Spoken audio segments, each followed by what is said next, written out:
27 seconds, that's all it took for Jasmine Crockett to ignite chaos inside the U.S. Capitol. On live national TV, she accused Donald Trump of ripping the truth out of America's history books and replacing it with his own version.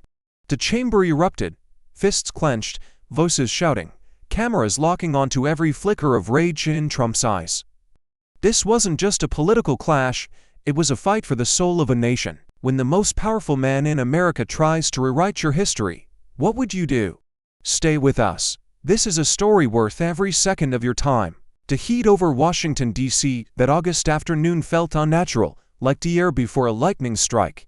The Capitol's marble dome shimmered under a ruthless sun, but inside, a different kind of storm was building, one that would shake the country's memory to its core. Phones buzzed in corridors, aides whispered in corners, and somewhere deep in the White House, Donald Trump stepped up to a podium, his expression the calm before a detonation. "We must remove divisive, corrosive race-based narratives," he announced, each word deliberate, sharp, and meant to cut. The camera zoomed tight, catching the almost imperceptible curl of his lip.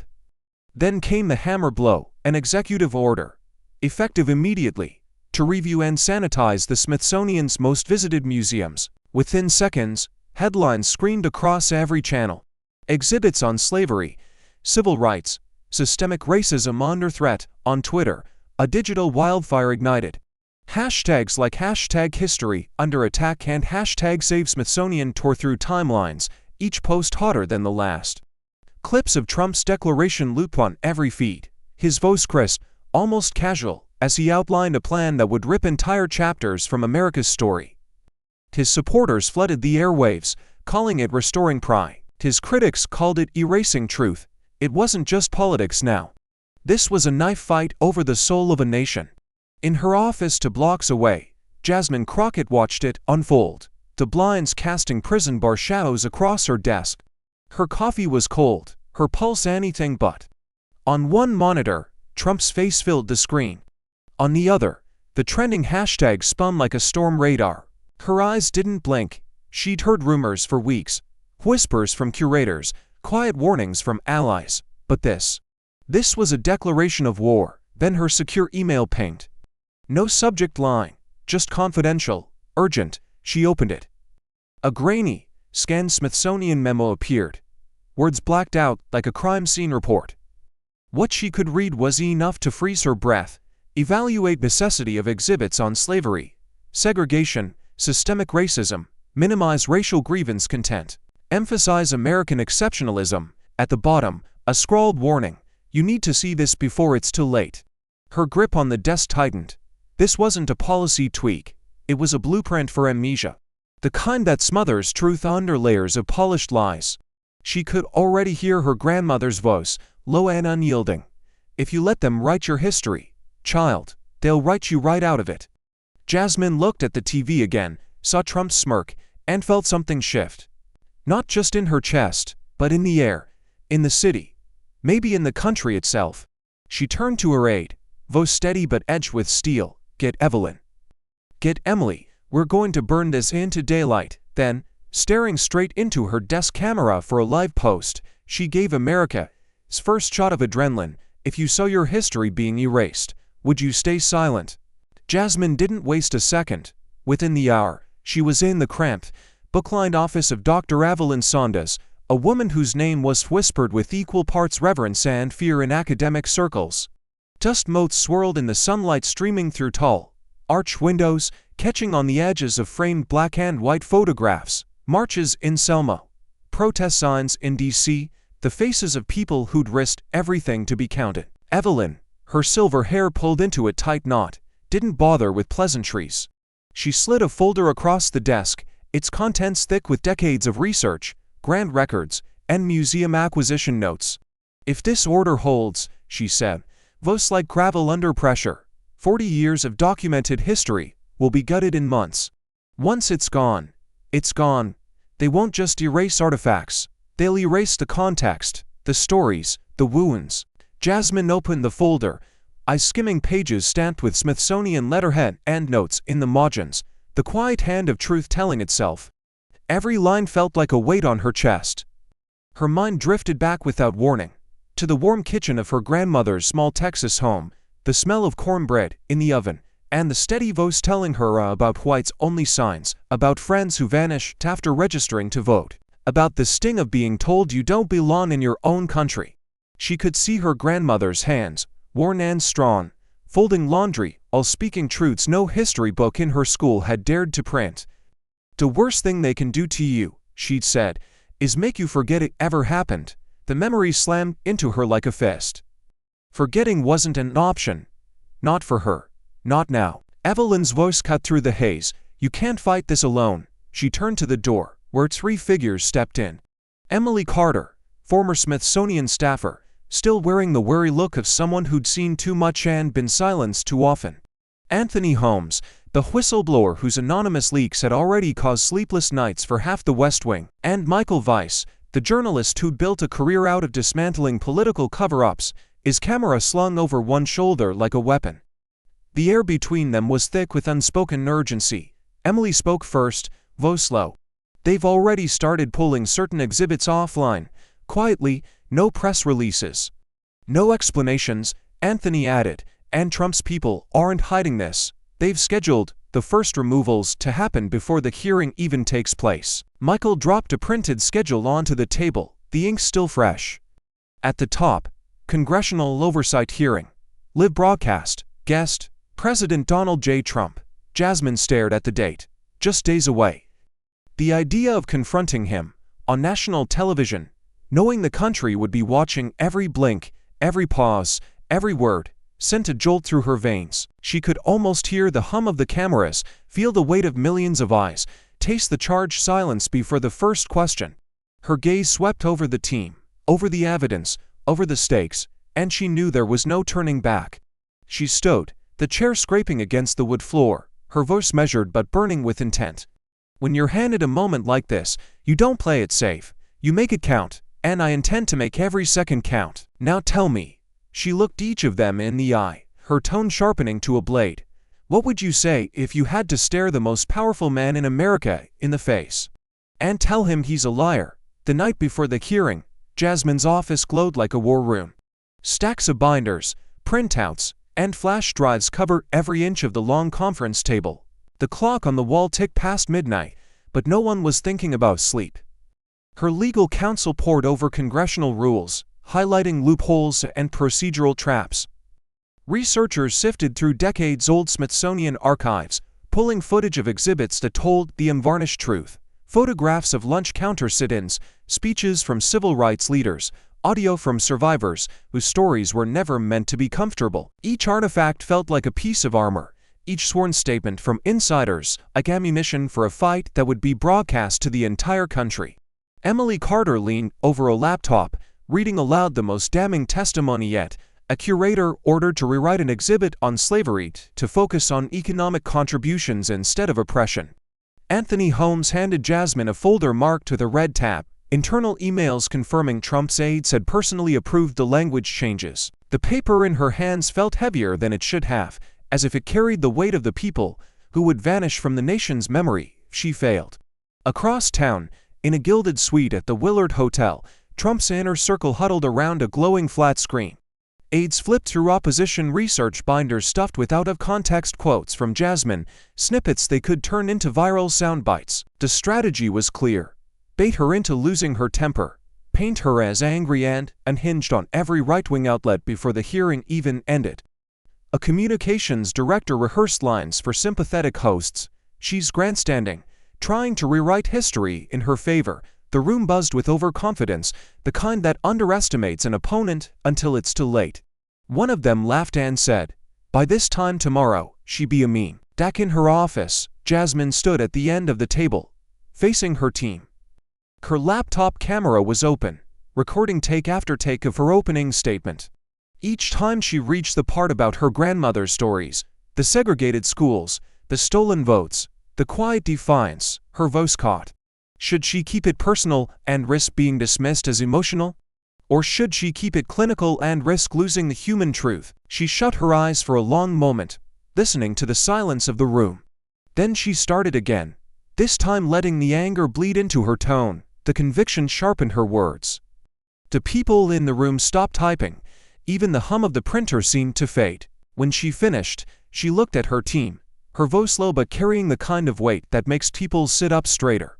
"Tomorrow," she said, "we don't just walk into that hearing. We walk into his house, in his city, on his turf, and we make him wish he never opened this fight." The red-on-air light above the chamber doors glared like a warning to anyone who stepped inside. Outside, the steps of the Capitol were a living battleground. The roar of protesters rolled through the marble halls, a split chorus of flags waving high for patriotism, and banners screaming #Save Smithsonian. Inside, the air was heavier than heat. Every seat in the press gallery was taken. Elbows knocking, camera lenses tracking every micro-expression. The sound text whispered into headsets. The click of lenses was constant, and even the shuffle of papers seemed to echo like a countdown. Every journalist knew this was more than a hearing. This was a televised collision, and they wanted the first drop of blood. The side door swung open, and a wave of movement swept through the room. Donald Trump entered flanked by aides and Secret Service, a slow, deliberate walk that oozed the swagger of someone convinced the outcome was already in his pocket. His hand rose in a measured wave, part greeting, part declaration of ownership, as if the chamber itself were just another rally stage.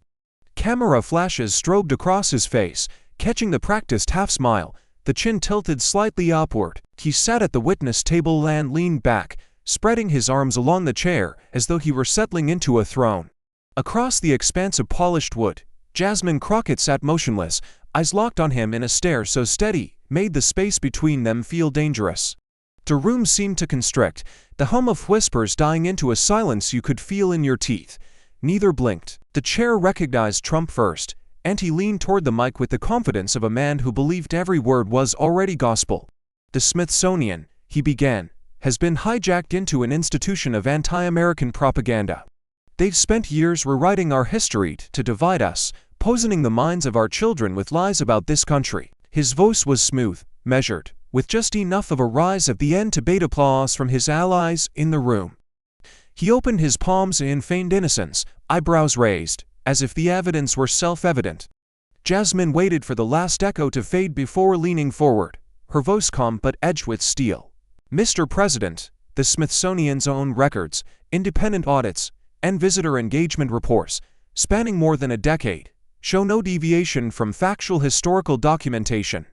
And in case it's been forgotten, the Supreme Court has affirmed that even the uncomfortable truths of our past are protected under the Constitution.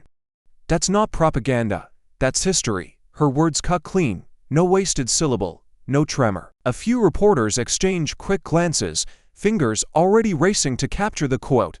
Trump's smile twitched, not much, but enough for anyone watching closely to see the hit land. He leaned back, mouth curling into something between a smirk and a sneer, readying his counter, but before he could speak, the moderator's voice rang out over the microphones. "In light of today's testimony, this committee will proceed with an unplanned segment, a direct cross-examination between President Donald J. Trump and Representative Jasmine Crockett." The collective inhale from the room was sharp, almost audible over the chants outside. Jasmine's eyes never left him, her hand curling into a fist under the table. This wasn't just testimony anymore. This was stepping into the cage with a man who'd rather burn the truth to ash than let it stand. And the entire nation was about to watch who walked out. Trump leaned into the microphone, the corners of his mouth curling into something between amusement and disdain. "Let's be honest here," he said, letting his voice linger just long enough for the cameras to lock in on his face. "We're wasting taxpayer dollars so a low-tier congresswoman can have her 5 minutes of fame. Hungry for attention. That's all this is." His gaze swept the room like a slow blade, stopping just long enough on Jasmine to make the insult feel personal in a way the whole country could taste. A faint ripple of chuckles came from the far right side of the chamber where his allies sat, their smirks telegraphing confidence. The press gallery leaned forward, sensing blood in the water. Jasmine didn't blink, she didn't lean back, didn't glance at her notes. Instead, she reached for the thick manila folder in front of her and slid out a single sheet of paper, holding it up between two fingers so the cameras could catch it. "You want to talk about attention," she said, her voice steady but carrying an undercurrent sharp enough to draw blood. "Then let's talk about this. Your administration's handwriting on our nation's memory. She let the words hang, then read aloud from the leaked Smithsonian memo: evaluate necessity of exhibits on slavery, segregation, systemic racism. Minimize racial grievance content, emphasize American exceptionalism. Her tone was clinical, almost cold, but her eyes never left him. A gasp rippled through the chamber. Even the sound tech in the corner froze, mid-adjustment. Trump's face tightened, just enough for the high-definition broadcast to catch the microsecond shift from arrogance to irritation. A camera cut to him, zooming close enough for viewers to see the slow grind of his jaw. From the press gallery, a dozen phones shot upward. On the split-screen coverage, Lev's social media feeds exploded. Hashtag #ErasNoMore trended in under 60 seconds. Clips of Jasmine's quote began rocketing across Twitter, TikTok, and Instagram with captions like, "She brought the receipts," comments poured in. "That's how you confront a liar." "She just ended him." Trump didn't see that coming. He shifted in his seat, the smirk returning but brittle now, as if held together by ego alone. "You know, Congresswoman," he said slowly, "it's interesting you bring up documents. There's information, classified information, about your past that might help the American people understand where you're really coming from." The words dripped with implication, a veiled threat wrapped in mock civility. Gasps broke again, but this time the sound was sharper, like a collective intake of breath before a gunshot. Jasmine's eyes narrowed, nodding fear but in a kind of dangerous curiosity, as if daring him to finish the thought. The room's energy shifted. A low current of anticipation crackled between the rows, feeding the cameras, feeding the crowd outside. Trump leaned back, deliberately not elaborating, the silence itself becoming a weapon. In living rooms across America, viewers leaned closer to their screens. Whatever came next would not just decide the hearing, it could decide reputations, careers, and the narrative of the fight itself. And in that breathless pause, one truth settled like a storm cloud over the Capitol. Tomorrow's headlines had just been born, and neither of them was finished drawing blood. Outside the Capitol, the air was electric and fractured. News crews fanned across the plaza, shoving microphones toward anyone willing to speak. On one side, a line of Trump supporters in red caps and flag capes cheered into cameras, shouting about restoring pride and taking America back from the radical left. A middle-aged man waved a sign reading "Patriotism isn't a crime," and told a reporter, "She's just trying to make a name for herself." Trump's the only one telling the truth. A few yards away, the mood was the opposite.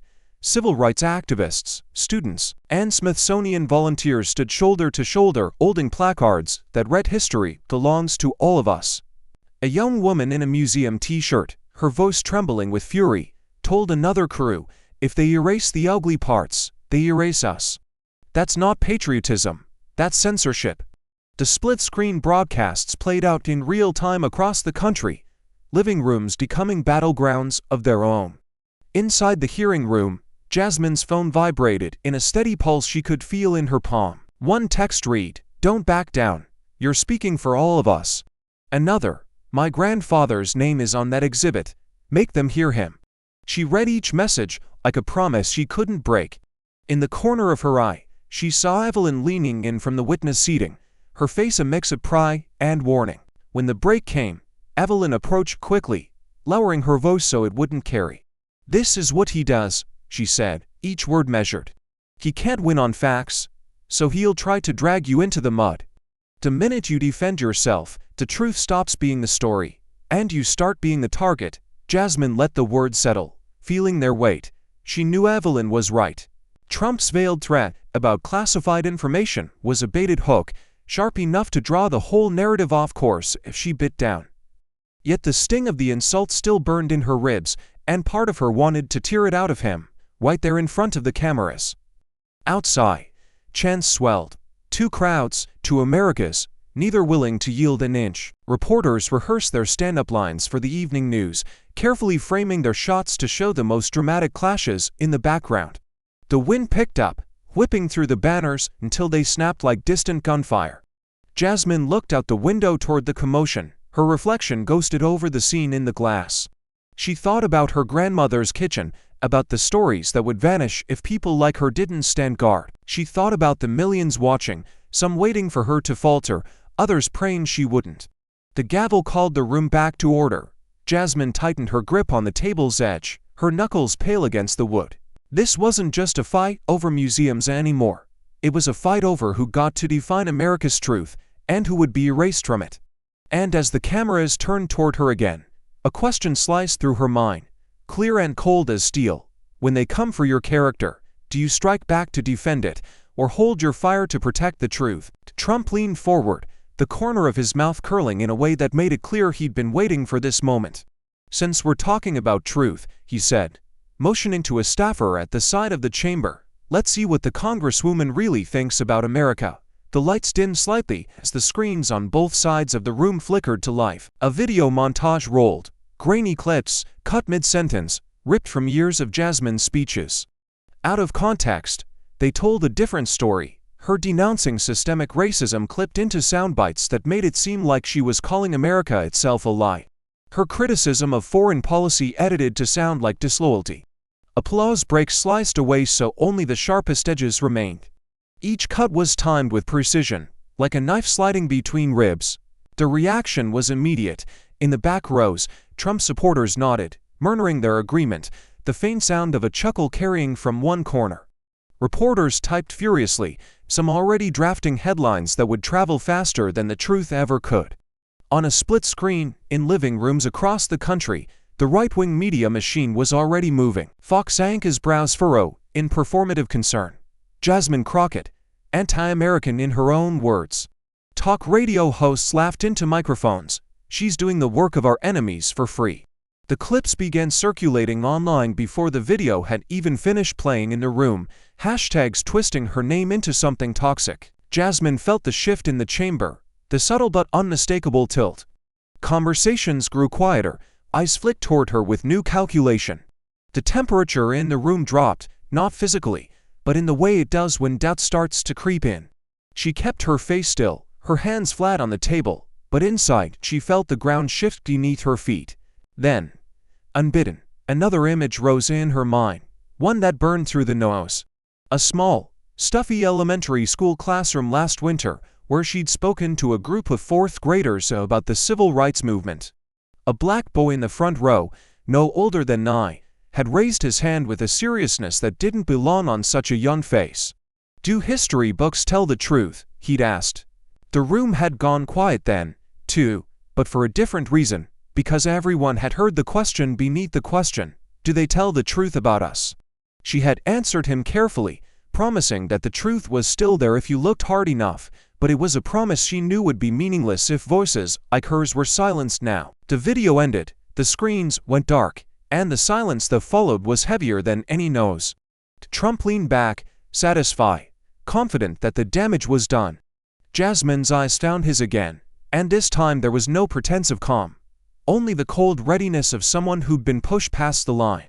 She exhaled slowly, and in the smallest movement of her lips, mouthed the words meant for herself as much as for him. Sometimes, the only way to win is to risk everything. The gavel struck for recess, and the chamber erupted into a low roar of side conversations, camera crews adjusting tripods, aides darting between rows like messengers in a battlefield.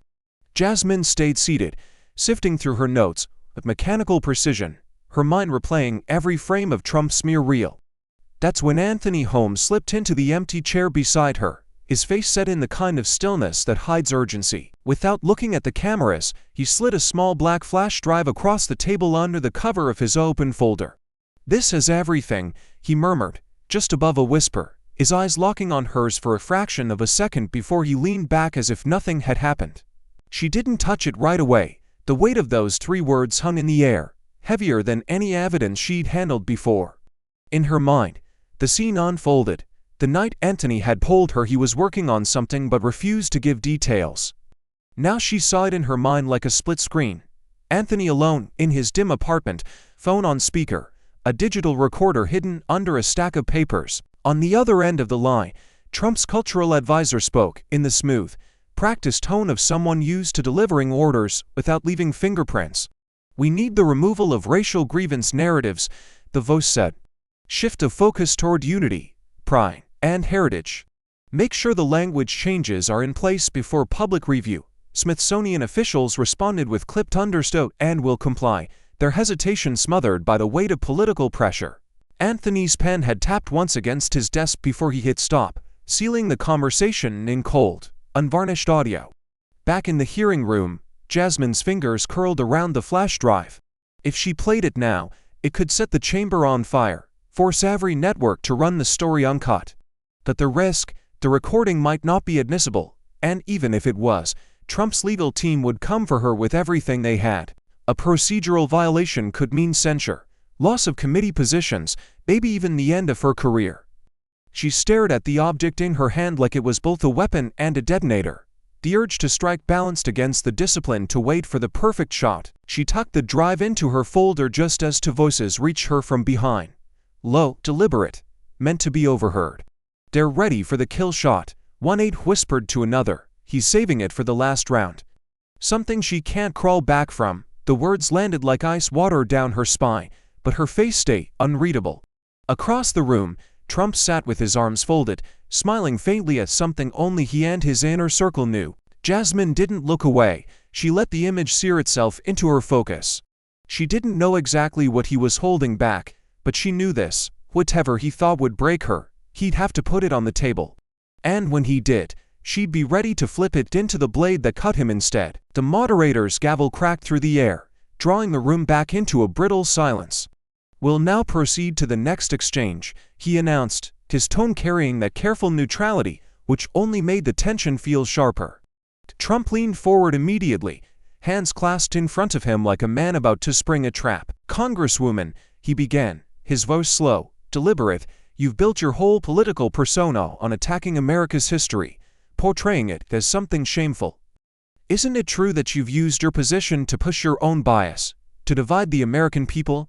His eyes narrowed just enough for the cameras to catch it, the question hanging like bait above dark water. Jasmine didn't blink. She could feel the weight of the flash drive in her folder, the temptation to slam it on the table, hit play, and let the room hear what she'd just been handed. But instead, she leaned in, elbows on the wood, her voice calm but pitched to carry every syllable to the furthest corner. "Mr. President," she said, "I'll answer your question with one of my own. Why are you afraid of the truth?" The words dropped into the chamber like a stone into still water. A ripple of audible gasps broke the stillness. Several reporters looked up from their laptops. A camera operator instinctively zoomed in tight on Trump's face. For half a second, his expression didn't change, then a flicker, a tightening at the corner of his jaw, a twitch of his fingers against the tabletop.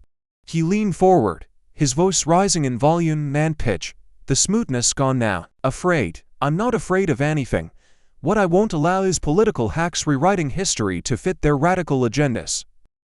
His tone snapped against the walls, the kind of sharpness that played well to his bass but revealed the edge of anger beneath the polish. Jasmine let him finish, but only barely.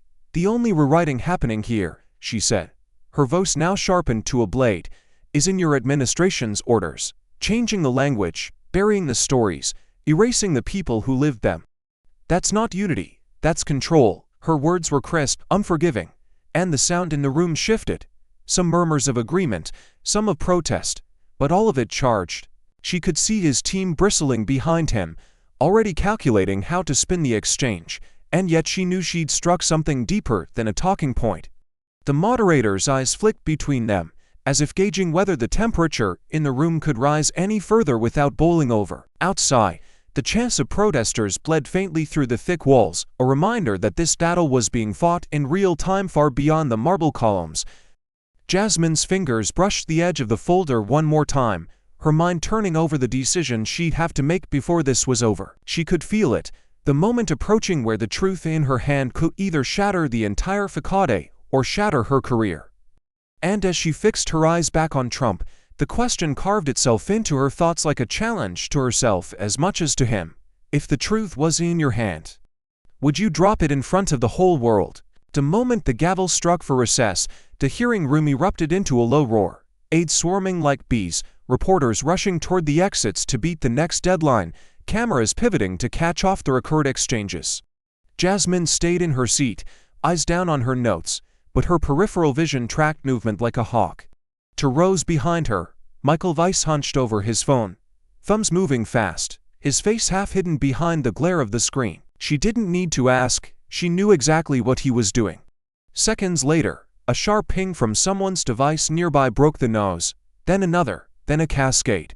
On the screens of journalists and staffers, a headline began to spread like wildfire. Smithsonian tapes. Exclusive audio reveals White House orders to erase racial history. Underneath it, a short post from Michael's verified account. The truth is no longer in their control. Listen for yourself. Two hashtags lit up instantly. Hashtag Smithsonian tapes and hashtag erase no more. And in under 2 minutes, they were trending at the top of Twitter. X. The audio was Ryan Daming, the smooth, unmistakable voice of Trump's cultural advisor instructing Smithsonian officials to remove racial grievance narratives and focus on unity, heritage, and positive depictions, no edits. No deniability, the kind of evidence that didn't just sting. It scorched. In the chamber, the shift was almost physical. Aides scrambled back into the room, shoving freshly printed transcripts into Trump's hands. His posture stiffened, but it was his face that told the story. A flush rising from his collar, creeping upward until it reached the tips of his ears. Cameras caught it. Millions would replay it. Jasmine watched from across the table, her expression neutral, but inside she felt the air recalibrate. The balance had tipped, just slightly, in her favor. Still, she knew the danger wasn't over. A man like Trump never let a hit go unanswered. The buzz in the room swelled as reporters whispered to each other, already imagining the evening's headlines. Phones buzzed relentlessly, each vibration carrying the sound of the outside world closing in on the chamber. Somewhere behind her, Evelyn's voice murmured, "They can't unhear it now," but Jasmine didn't let herself celebrate. She knew what would come next. Rage sharpened into retaliation, and she needed to be ready to absorb the blow without losing the ground she'd just gained. The gavel struck again, bringing the chaos to heel. The moderator's voice carried an extra weight, as if even he knew the moment had shifted. "In light of these developments," he said, "the committee will now grant President Trump an uninterrupted 5 minutes to respond." A low hum rippled through the spectators and press, part anticipation, part dread. Jasmine felt her pulse steady into a combat rhythm. Across the table, Trump folded the transcript slowly, his gaze locking on hers like a man about to bare his teeth. Whatever he said in those next 5 minutes would either be his defense or his detonation, and she would have to be ready to stand in the blast zone without flinching. Trump rose slightly in his chair, leaning into the microphone with the force of a man who'd been wounded and was determined to draw blood in return.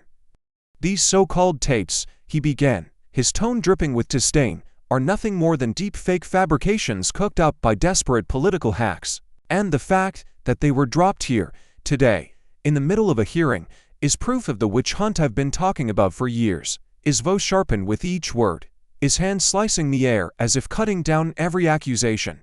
"This," he jabbed a finger toward Jasmine, "is a national disgrace. A disgrace to her district, to this Congress, and to the United States of America." The words ricocheted through the chamber like shrapnel. From the Republican side, chairs creaked as members leaned forward, clapping and nodding, some pounding the table in approval. Their cheers cut through the air, loud enough to be picked up on live feeds. Across the aisle, Democrats exchanged uneasy glances. A few stared down at their papers, lips pressed tight, as if bracing for the next hit. The press gallery's pens moved in a blur. Every camera was locked on the standoff, Trump's face flushed and animated, Jasmine sitting perfectly still. She could have fired back, every instinct in her told her to. But instead, Jasmine sat with her hands folded loosely on the table, shoulders relaxed, gaze steady. She didn't flinch, didn't smirk, didn't give him the satisfaction of a visible reaction. Her stillness was louder than any rebuttal could have been, and it forced the moment to stretch, the nose to peak and then falter as people realized she wasn't taking the bait. Beneath the table, her phone vibrated. She glanced down just long enough to read the message on the screen. "Proud of you. Speak for those who can't." It was from her mother. Just 10 words, but they landed with a weight no insult could shift. Her chest tightened, not with fear, but with resolve. She remembered every voice that had been silenced before they could tell their story, every person who never made it to a hearing like this. Trump's voice was still in the air, now repeating his refrain about fabrications and lies, but Jasmine's mind was already locked on the next move. The moderator's gavel came down, and he cleared his throat with the gravity of someone about to change the course of the room. "The committee will now hear from its next witness," he announced, his eyes scanning the seating area before landing on a figure rising to her feet. Emily Carter. The name hung there, and the chamber shifted with it, reporters leaning forward, spectators murmuring. Jasmine's gaze flicked to the woman standing near the back, her expression a blend of fear and defiance. Emily clutched a thin folder to her chest, and for a heartbeat, the whole room seemed to hold its breath. Jasmine knew what Emily carried could detonate everything. The only question was whose side of the blast she'd be standing on when it went off. Emily Carter walked to the witness table with the deliberate pace of someone carrying more than just paper. She set her thin folder down, but her hands didn't leave it right away.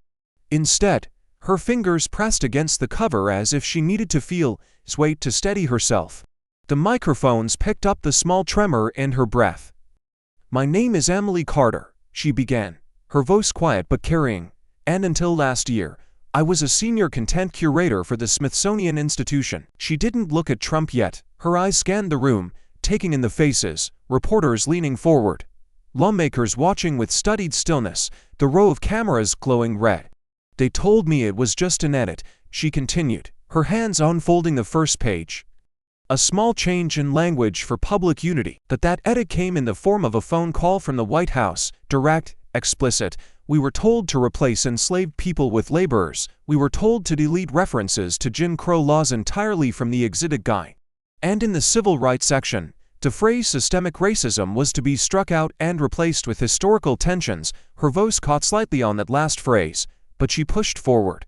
"That wasn't editing, that was erasure." Trump's counsel shifted in their seats, but Emily didn't waver. She pulled another page from the folder, a printout of internal emails marked with White House letterhead, each line a quiet indictment. These weren't requests, they were orders. And if we didn't comply, funding for entire projects was threatened. She looked down for a moment, inhaled, then lifted her gaze to meet the committee head-on. "History isn't just dates," she said, and now her voice carried an ache that no microphone could polish away. "It's wounds, and they're trying to cover them with wallpaper." The words landed heavy, flattening the nose in the chamber to nothing. For a long moment, no one moved. Even the camera seemed to hesitate, holding on her face, the glint of tears that refused to fall, the set of her jaw that said she'd carried this truth too long to let it die here. Somewhere in the back row, a protester's muffled voice called out, "Tell it," before being quickly hushed by security. The moderator cleared his throat, his voice lower now, slower. "The witness's statement will be entered into the record in full." Pen scratched, cameras zoomed, and outside the thick chamber doors, the chant seemed to grow louder, as if the truth Emily had spoken was already bleeding into the streets. And in the silence that followed, one question coiled through the air like smoke, unspoken but undeniable. When the truth bleeds, who will bandage it, and who will hide it? America was no longer just watching, it was dividing in real time. Every cable news network cut their graphics to raid banners screaming Smithsonian scandal, their screens fractured into panels, talking heads shouting over each other. On one side, loyalists thundered that Trump was protecting America's heritage, their voices dripping with defiance. On the other, historians, legal scholars, and civil rights leaders accused him of orchestrating the largest act of cultural censorship in modern U.S. history. The footage of Emily Carter's trembling voice played on a loop, her words, "History isn't just dates, it's wounds," becoming both a rallying cry and a lightning rod. Outside the Capitol, the heat shimmered off the asphalt, amplifying the chaos. On the east steps, a wall of red, white, and blue filled the air with chants of USA, USA. While across the plaza, another crowd surged with signs reading "Truth Matters" and "Stop Erasing US." The two sides pressed closer to the police barricades, their chants colliding midair like clashing cymbals. Somewhere in the fray, a protester in a wheelchair held up a faded photograph of his grandfather, a Tuskegee airman, and shouted, "You can't erase him." His voice was nearly drowned by a megaphone blaring, "America first means America united." During a recess, Jasmine stepped out into the heat. The wave of sound hit her instantly, cheers mixing with jeers, applause folding into curses. Some reached for her hand, thanking her with tears in their eyes. Others spat her name like an insult, their faces contorted with rage. A woman in a nurse's uniform gripped her forearm and whispered, "Don't let him take our story," before melting back into the crowd. A sudden commotion rippled through the reporter's pen. Microphones extended like spears, cameras closed in, and a voice rose above the din. Congresswoman Crockett, a CNN correspondent, called out, the question slicing through the nose, "Do you think Donald Trump should face criminal charges for this?" The word seemed to hang in the air, sharp as glass, forcing a momentary stillness in the chaos. Every lens locked on her, every supporter and critic alike leaning in, waiting for her answer, not knowing that the next word she spoke could ignite the biggest political firestorm of her career. Back in the cramped strategy room to floors beneath the Capitol's marble rotunda, the fluorescent lights hummed like a bad omen. Dr. Evelyn Saunders leaned across the table, her voice low but urgent. "Jasmine, they're going after the Smithsonian board. The whispers on the Hill are that if you don't stand down, appropriations will be gutted. Half the exhibits could go dark before year's end." The weight of it hit Jasmine like a stone in her chest. This wasn't just about winning an argument, it was about the survival of the nation's memory. Her aides exchanged wary glances as Jasmine spoke, almost as if admitting it out loud made it more dangerous. "Since the hearing started, I've been getting messages, calls in the middle of the night, emails that say things I can't even repeat. Crates against me, my family." She clenched her jaw, forcing back the tremor in her voice. Anthony slid a printed screenshot across the table, a shadowed figure holding a sign in front of her district office that read, "Your story ends here." For a moment, the fight seemed to drain out of her. The chatter of the room dulled to a distant hum, replaced by the echo of her grandmother's voice telling stories of marches, fire hoses, and the cost of speaking out. Was she really willing to burn her career, maybe her safety, for a battle she might not win? She glanced at the wall, where an old photograph of the March on Washington stared back at her, and wondered if those faces had asked themselves the same thing. The room was thick with unspoken fears, and Anthony's phone buzzed sharply against the wood. He stepped into the hallway, voice low at first, then sharpened by urgency. When he returned, his expression had changed, a flicker of adrenaline mixed with dread. "That was the former Smithsonian director," he said, barely above a whisper. "She says she has proof, and if she's right, this doesn't stop at the White House." He paused, locking eyes with Jasmine. "It goes even higher." The rain-slicked streets of D.C. glistened under flickering neon as Jasmine and Anthony slipped into a narrow, near-empty diner whose best days were decades past. The smell of burnt coffee clung to the air, mixing with the low hum of an old jukebox that hadn't played a song in years. In the far booth, a lone figure waited, the former Smithsonian director, his face half hidden under the shadow of a fedora. Without pleasantries, he slid a battered leather folder across the table, the edges frayed from too many hands trying to keep it quiet. "You didn't hear this from me," he murmured, eyes darting toward the rain-streaked window. Inside, Jasmine found page after page of internal memos stamped confidential, each one more damning than the last. The Smithsonian Review wasn't just about sanitizing exhibits, it was a pilot program for something far bigger. The so-called patriotic curriculum. The documents spelled it out in chilling clarity. Coordinated efforts to rewrite school textbooks, replace lessons on systemic racism with national unity narratives, and train a new generation to see history only through the lens of power. Anthony's fingers tapped against the table as he read, his jaw tightening with each page. "This isn't just about museums anymore," Jasmine said, her voice low but edged with fire. "It's about the classroom. Every student in America," she could already see it, a future where truth was filtered, redacted, and replaced with something polished enough to sell, but rotten underneath. The former director leaned in, his voice barely a whisper. "They want to pass it into federal law within the year. And if they do, there's no undoing it without tearing the whole system apart." A diner waitress clinked a coffee pot against the edge of their table, startling Jasmine back into the moment. She looked at Anthony, then at the folder, then back at the man who'd risked everything to hand it over. The weight of it pressed into her hands like a live charge, humming with both danger and possibility. Outside, a black SUV idled across the street, its windows too dark to see through. Jasmine's pulse quickened as the enormity of the fight crystallized in her mind. This wasn't a skirmish anymore. It was a war over the nation's memory and its future. She took a breath, steady but fierce, if a lie was about to become the law of the land. And she had the power to stop it. Could she really walk away? The final day of the hearing dawned like the opening act of a prize fight. By mid-morning, the streets around the Capitol had transformed into a human coliseum, banners snapping in the wind, chants ricocheting between marble columns, and police barricades straining against the crush of bodies. Reporters stood shoulder to shoulder, their voices trembling with the electricity in the air, each one hungry for the headline that would crown their network king for the day. Inside, the hearing room pulsed with a restless, almost predatory energy, as though everyone could smell that something irreversible was about to happen. Jasmine sat at the long mahogany table, the faint scratch of her pen across her closing statement, the only sound in her immediate world. But with each line she wrote, the words felt too safe, too polished, the kind of rhetoric that might earn polite applause but change nothing.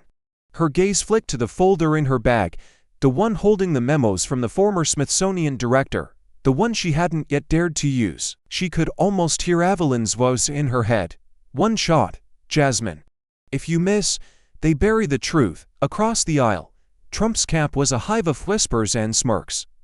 One aide leaned in to murmur something into his ear, and his grin widened in a way that made Jasmine's stomach clench. She caught sight of a tall, unfamiliar figure in the back of the room, the surprise witness, no doubt. They were saving him like a bullet, timing his appearance for maximum damage. The moderator shuffled papers at the dais, his expression tight. The gavel was raised, Jasmine's heartbeat sensed to its rhythm. In the front row, Anthony shot her a look, equal parts warning and encouragement. She set down her prepared remarks, hands resting flat on the table. Off-script was dangerous, reckless even, but safe had never won wars. From somewhere deep in the chamber, a clock chimed the top of the hour. Outside, the roar of the crowd swelled, muffled but insistent, like the tide pressing against a dam. Jasmine drew a breath that felt heavier than air, her mind already moving faster than her fear. She knew the moment the gavel dropped, the next words out of her mouth would either etch her name into history or erase it. And as the room fell into a silence sharp enough to cut skin, she realized something she hadn't allowed herself to think until now. This wasn't just her fight anymore. If she failed here, it wouldn't be her reputation that burned first, it would be the truth itself. The moment Trump leaned into the microphone, his voice dripped with contempt, "You, Congresswoman, are weaponizing victimhood. Turning the pain of history into a political stunt." The words hit the room like a spark in dry timber, setting off a murmur that rippled through the crowd. His supporters smirked, his allies nodded, and for a split second, the air was thick with the assumption that Jasmine had just been cornered. But then she rose, slow and deliberate, as if standing was an act of defiance itself. Her voice, when it came, was steel wrapped in fire. "Mr. President, you quote patriotism while trying to amputate the parts of our history you find inconvenient. That the Founding Fathers warned us. Thomas Jefferson himself said, 'The price of freedom is eternal vigilance.' Martin Luther King Jr. reminded us that a nation that forgets its past has no future. And I stand here on the shoulders of every grandmother who survived Jim Crow, every student who walked into a school under armed guard, and every soldier of conscience who fought for the truth. Not your sanitized version, but the truth." She reached down and pressed a button on the table. The chamber lights dimmed just enough for the monitors to flicker to life. Grainy black and white footage of segregated lunch counters and fire hoses tearing through peaceful marchers filled the screens, intercut with Trump's own voice from rallies. "We're going to clean up history. Make it great again." The juxtaposition was surgical, each clip of brutality underlined by his casual dismissal, every image of courage tainted by his promise to erase it. Gasps broke through the dark like gunfire. Some lawmakers leaned forward, gripping their armrests. Photographers rose from their seats, lenses snapping so fast it sounded like a drumline. On social media, hashtags were already exploding. Hashtag history on trial. Hashtag Crockett vs. Trump. The outside world now breathing in rhythm with the chamber. Trump's face was a mask of forced composure, but the redness in his cheeks betrayed the strain. For a long beat, he didn't move. Then, without warning, he shoved his chair back, the wooden leg scraping against the marble floor with a sound that made even the reporters pause mid-keystroke. He stood, slowly, no smile, no quip, no smirk. Just that fixed stare. And then, breaking every protocol of the hearing, he stepped out from behind his table and began walking toward Jasmine. Every head in the room turned as the Secret Service shifted, and easily, but didn't move to stop him. Jasmine's hand hovered near her notes, her body still as stone, eyes locked on his advancing figure. She didn't flinch, didn't blink. The room seemed to shrink, the space between them tightening with every step he took. And in that charged, unbreathing silence, one truth became undeniable. Whatever happened next would not just decide the outcome of this hearing, but the fate of the fight far beyond these walls. They stood so close that the space between them felt like the last stretch before a collision. Trump's voice was low, but every microphone in the chamber caught it. "You think you're the hero here, Congresswoman. But history will remember me." The words rolled out like a verdict, heavy with the arrogance of a man who believed legacy was something he could buy, edit, or decree. A few of his allies chuckled under their breath, the sound like nails on glass. Jasmine didn't move at first, she just looked at him. Not the way one politician stares down another, but the way a witness watches a storm, measuring its fury before deciding whether to stand in its path. Then she leaned in, voice steady, every syllable carrying the weight of generations. "History will remember the truth, and it's not yours to write." The room inhaled as one. For a heartbeat, the air was thick enough to touch, the silence ringing louder than applause. Then, it came. The sound hit like a wave, a standing ovation from one side of the chamber, sharp and sudden. Chairs scraping back, hands slamming together. The other half sat frozen, their stillness just as telling as the nose. Cameras pivoted in a synchronized sweep, capturing the split, America's divide laid bare in a single frame. Trump's jaw twitched, but he didn't reply. He glanced around, his gaze flicking from the applauding lawmakers to the unyielding faces on his own side. Somewhere in that shift, the faintest crack of unease crossed his expression, gone almost as soon as it appeared. Jasmine didn't bask in the moment, she didn't smile or grandstand. Instead, she gathered her notes with surgical precision, slid them into her folder, and turned back toward the moderator's desk as if the exchange had been inevitable all along. It was the purest form of a mic drop, not a shout, but a closing door. Outside the chamber, protest chants bled through the walls, their rhythm matching the thump of hearts inside. Phones buzzed in pockets, notifications stacking faster than anyone could read them. Hashtags ignited, hashtag truth over power, hashtag Crockett strikes. The hearing wasn't over, but the world beyond these walls had already chosen its replay moment. As Trump returned to his seat, the cameras stayed on Jasmine. She sat upright, hands clasped, eyes fixed on the dais, not on him. The message was clear without a single extra word. This fight had never been about ego. It had always been about who gets to decide what America remembers. And somewhere in that thunderous divide, between the roar of approval and the silence of defiance, one question hung in the air, heavy and unshakable. When the dust settles, will it be truth or power that writes the final line? The morning after the hearing, the numbers hit like a shockwave. Every major network's chyron screamed the same words. Nation split.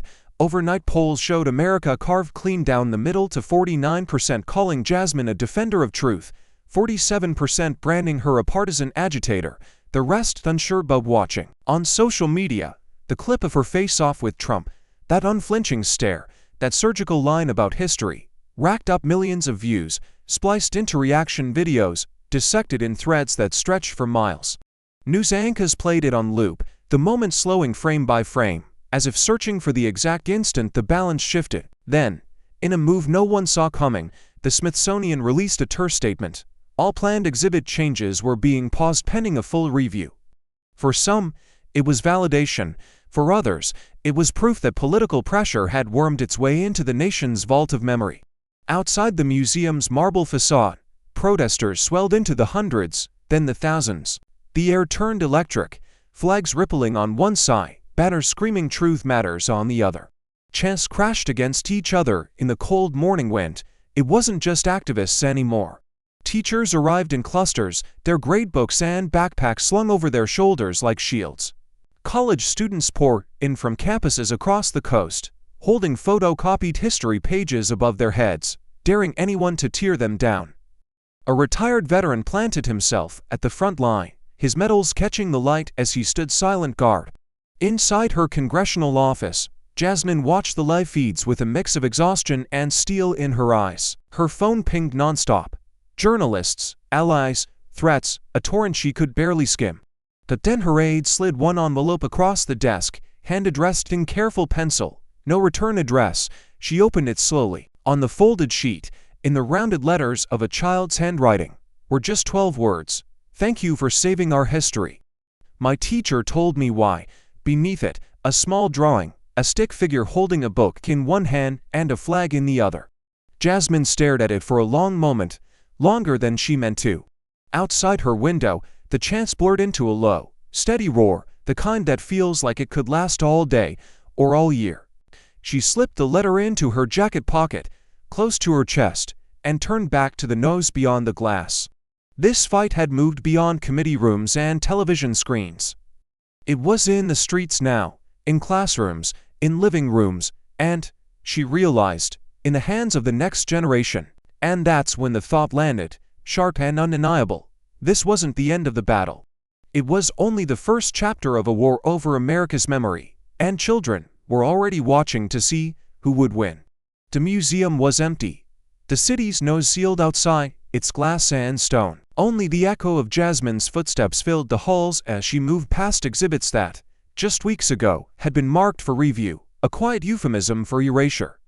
She stopped before a display on the Freedom Riders, her reflection hovering over the black and white photograph of young men and women staring down mobs with nothing but conviction in their eyes. Her fingers grazed the edge of the glass as if she could bridge the decades and touch their courage. She walked on, the dim lighting catching on placards about redlining, voter suppression, the long march for civil rights, each one a battlefield fought and one at a cost too steep to measure.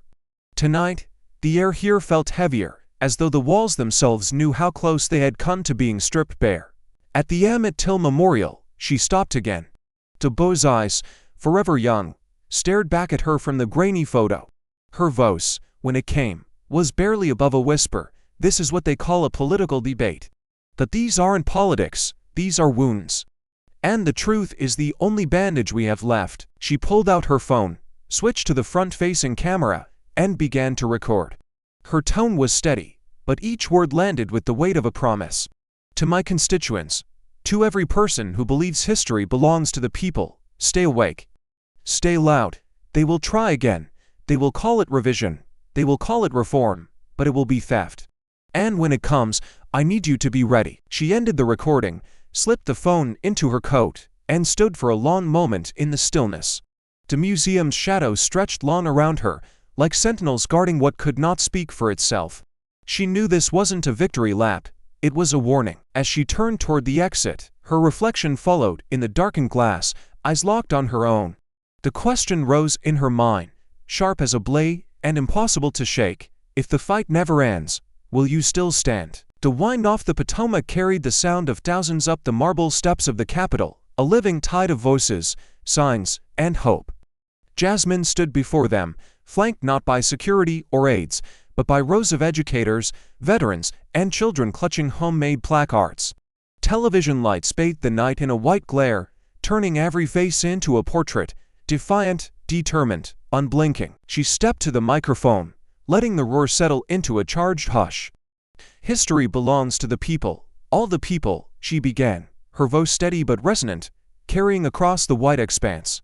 It belongs to the hands that built this nation, to the voices that fought to be heard, to the names carved into headstones because they refused to bow to lies. The camera swept across the crowd, an elderly man in a faded World War II jacket saluting, a young Latina mother hoisting her daughter onto her shoulders, a college student live streaming the speech to tens of thousands.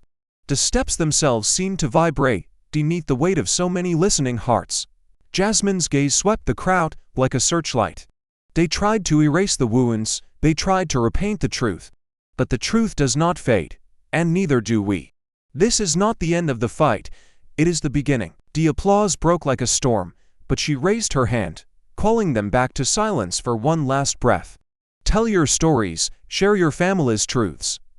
Cast them down, unedited, unbroken, because we are more than witnesses to history. We are its authors, its guardians, its voice. And as the chants swelled again, the night seemed to answer her, echoing across the city like a vow, never erased, never forgotten, the most powerful truth is often the one someone tries hardest to bury. Jasmine's fight was not just about history.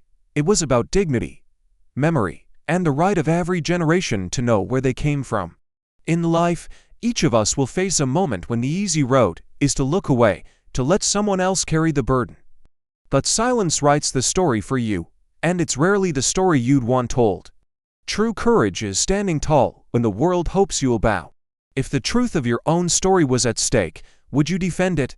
Thank you for watching until this moment and for standing with us on this journey for justice.